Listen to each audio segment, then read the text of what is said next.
क्या hair transplant एक बहुत ही पेनफुल प्रोसीजर है? क्या हेयर ट्रांसप्लांट के बाद रिकवरी टाइम में बहुत पेन फील होता है और हमें काफ़ी ज़्यादा दर्द से गुजरना पड़ता है? मैं doctor Ankit Kumar Jain, dermatologist and hair transplant surgeon, hair free herbo clinic Bhopal branch. तो आज का हमारा टॉपिक है कि क्या हेयर ट्रांसप्लांट करते समय बहुत पेन होता है या हेयर ट्रांसप्लांट की रिकवरी के समय बहुत ज़्यादा ये पेनफुल रहता है। तो सबसे पहले हम डिस्कस करते हैं कि हेयर ट्रांसप्लांट की जो प्रिपरेशन होती है उसमें हम 3 चीज़ों पे ध्यान देते हैं। पहला, बिफोर क्या केयर करनी है, एक ड्यूरिंग ट्रीटमेंट क्या केयर लेनी है और आफ्टर ट्रीटमेंट क्या केयर लेनी है। बिफोर ट्रीटमेंट हम जस्ट पेशेंट का एक रूटीन चेकअप करते हैं जिसमें उसकी फिटनेस टेस्ट की जाती है, उसकी स्कैल्प का एग्जामिनेशन किया जाता है जिसमें स्कैल्प में कोई इन्फेक्शन है या नहीं, ये सब चेकअप किया जाता है। तो इनमें कोई पेनफुल प्रोसीजर होता नहीं है। अब ड्यूरिंग प्रोसीजर क्या रहता है, तो ड्यूरिंग प्रोसीजर क्योंकि हमें ग्राफ्ट एक्सट्रैक्ट करने हैं, ग्राफ्ट को इम्प्लांट करना है, तो यहाँ पे हमें पेन को ख़त्म करना होता है। इसके लिए लोकल एनेस्थीसिया का यूज़ किया जाता है। यह लोकल एनेस्थीसिया थोड़ा लॉन्ग टर्म यूज़ वाला होता है, लॉन्ग लास्टिंग एनेस्थीसिया होता है। हेयर ट्रांसप्लांट प्रोसीजर जनरली 7 से 8 घंटे चलता है, तो इस तरह से एनेस्थीसिया को प्रिपेयर किया जाता है कि 7-8 घंटे यह पेन ना होने दे। तो ड्यूरिंग प्रोसीजर जब हम इंजेक्ट करते हैं एनेस्थीसिया को, तो उस समय एक मिनिमल पिन प्रिक पेन होता है। यह कम्प्लीटली पेनलेस नहीं होता है, लेकिन वो पेन बहुत ही माइल्ड होता है और उस पेन को इजीली टॉलरेट किया जा सकता है।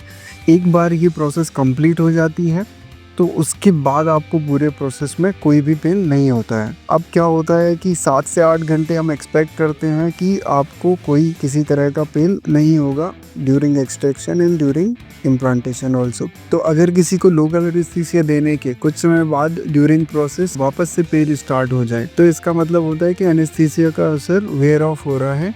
तो आप अपने डॉक्टर को बता सकते हैं, वो आपको थोड़ा सा एनेस्थीसिया का एक टॉप अप डोज और दे देते हैं जिससे वापस से वो एरिया सुन पड़ जाता है और आपको फिर पेन होना बंद हो जाएगा। आफ्टर 7 to 8 आवर्स जब प्रोसीजर कंप्लीट होने वाला रहता है, तब हमें कई बार लगता है कि इसके बाद वो पेन करने लगता होगा, लेकिन इस समय हम पेशेंट को पेन किलर स्टार्ट कर देते हैं। तो पेन किलर्स आपके पेन को टेक ओवर कर लेते हैं और एनेस्थीसिया के बाद जो हमें पेन हो सकता है वो घाव में पेन किलर्स के कारण कोई पेन नहीं होता। पेन किलर्स 5 से 7 दिन चलते हैं और इस टाइम पीरियड में हेयर ट्रांसप्लांट के घाव पूरी तरह से हील हो चुके रहते हैं और उनमें पेन होना बंद हो चुका रहता है। तो एनेस्थीसिया के बाद पेन किलर इसको टेक ओवर करता है और पेन किलर बंद होते होते इस तरह का पेन बचता नहीं है। तो इस कारण से अगर हम देखें, ओवरऑल एनेस्थीसिया में आपको 5 से 10 मिनट का ही पेन होता है, उसके बाद आपको किसी तरह का पेन या डिस्कम्फर्ट नहीं होता। कुछ लोगों में बहुत माइल्ड डिस्कम्फर्ट हो सकता है, तो वो अपने डॉक्टर से पूछ सकते हैं,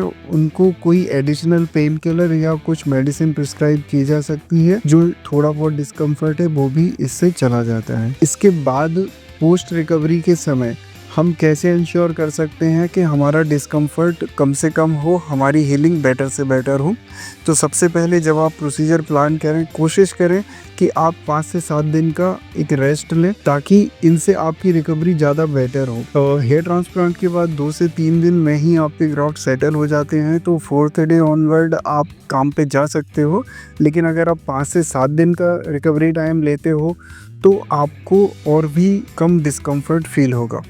नंबर 2, आप एडिक्वेट रेस्ट करें, प्रॉपर नींद लें। उसके बाद आप डस्ट में, सनलाइट में जाने से खुद को अवॉइड कर सकते हैं, या 3-4 दिन के बाद 5वें दिन से आप कुछ कैप वेयर करके आप सनलाइट या डस्ट में जाएं, ताकि अगर सनलाइट या डस्ट का ज़्यादा एक्सपोजर हो तो वो कैप के कारण आपके ग्राफ्ट को डैमेज ना करे। इसके अलावा आप क्या कर सकते हैं, तो आप स्मोकिंग, अल्कोहल जैसी चीज़ों को अवॉइड कर सकते हैं। ये आपके ब्लड सर्कुलेशन को इम्पेयर करते हैं, ये आपके शरीर में टॉक्सिन्स के लेवल को बढ़ाते हैं जो आपके ग्राफ्ट को डैमेज करते हैं, साथ के साथ वहाँ पेन सेंसेशन भी बढ़ा सकते हैं। तो कोशिश करें कि ऐसी चीज़ें भी आप अवॉइड करें।